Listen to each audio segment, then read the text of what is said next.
আসসালামু আলাইকুম। কেমন আছেন সবাই? আশা করি সবাই ভালো আছেন। আজকে আমি আপনাদের সেলাই করে দেখাবো সিম্পল একটি ডিজাইন।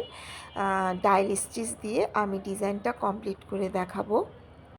আমি এই সেলাইটা করব 3টি কালার দিয়ে, লাল, সবুজ আর হালকা ব্রাউন কালার দিয়ে আমি এই সেলাইটা কমপ্লিট করব। এটা একেবারেই নর্মাল একটি ডিজাইন, সিম্পল একটি ডিজাইন। এটি যে কোনো বালিশের কভারে, বিছানার চাদরে, টেবিল কভারে, টিভির কভারে বা জামার সামনের সাইডে, নিচের সাইডে যে কোনো জায়গায় এই সিম্পল ডিজাইনটি করতে পারবেন। আর আমি ডায়াল স্টিচ করেই দেখাচ্ছি, বাট আপনারা চাইলে এই ডিজাইনটি অন্য সেলাই দিয়েও করতে পারবেন। যেহেতু এই ব্লগ ভিডিওটি হচ্ছে আমার পেজের আর নিউ ইউটিউব চ্যানেলের ফার্স্ট ব্লগ ভিডিও, সেলাই নিয়ে ফার্স্ট ব্লগ ভিডিও, তাই আমি ডায়াল স্টিচ দিয়েই ডিজাইনটি কমপ্লিট করছি। প্রথমে আমি রেড কালার সুতা দিয়ে, এখানে আমি লাচ্ছি সুতা নিয়েছি, সুতা দিয়ে পুরাটা ফ্লাওয়ার আমি ডায়াল স্টিচ দিয়ে সেলাই করে কমপ্লিট করে নিয়েছি। তারপর মাঝখানে যে গোল আঁকা আছে সেটার মধ্যে আমি ভরাট কাজ দিয়ে সেলাই করে, এখন আমি পাপড়ির ভিতরে আর্টগুলো ডায়াল স্টিচ দিয়ে সেলাই করে নিচ্ছি। মাঝখানের এই সেলাই ডিজাইনগুলোর জন্য পুরো ফুলটা খুব সুন্দরভাবে ফুটে উঠবে। যদি আমি এই ফুলটা ডিজাইনটা অন্য সেলাই দিয়ে কমপ্লিট করতাম তাহলে মাঝখানের এই ডিজাইনটা দিতাম না, হয়তোবা ভরাট বা অন্য সেলাই দিয়ে করে ফেলতাম। যেহেতু আমি ডায়াল স্টিচ দিয়ে ফুলটা করেছি, মাঝখানে পাপড়িগুলো ফাঁকা থাকবে, তার জন্য মাঝখানে এই ডিজাইনটা দিয়ে দিয়েছি, ফুলটা যেন আরও সুন্দরভাবে ফুটে ওঠে।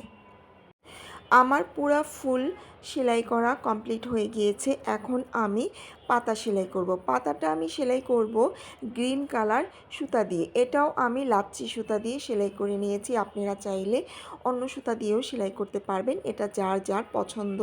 তো লাচ্ছি সুতা দিয়েই সেলাইটা করতে খুব সুবিধা এবং যে কোনো ফুল খুব সুন্দরভাবে ফুটে ওঠে। পাতাটা আমি ডায়াল স্টিচ দিয়েই সেলাই করছি। হ্যান্ড এমব্রয়ডারির ভিতরে সবচেয়ে ইজি হচ্ছে এই ডায়াল স্টিচ সেলাইটা।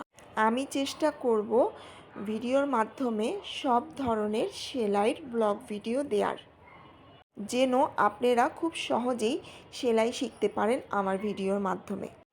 আসলে পারলে সব সেলাই সহজ, কঠিন সেলাইগুলো সহজ মনে হয় যদি আমি সেলাইটা শিখতে পারি, সেলাইটা কিভাবে করতে হয় সেই জিনিসটা আমি ফার্স্টেই ধরতে পারি, তাহলেই সব সেলাই ইজি মনে হবে।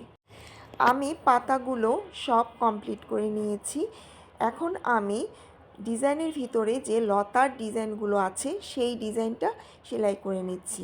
এই সেলাইটা আমি ব্রাউন কালার সুতা দিয়ে সেলাই করে নিচ্ছি। এটাও আমি লাচ্ছি সুতা দিয়ে করে নিচ্ছি।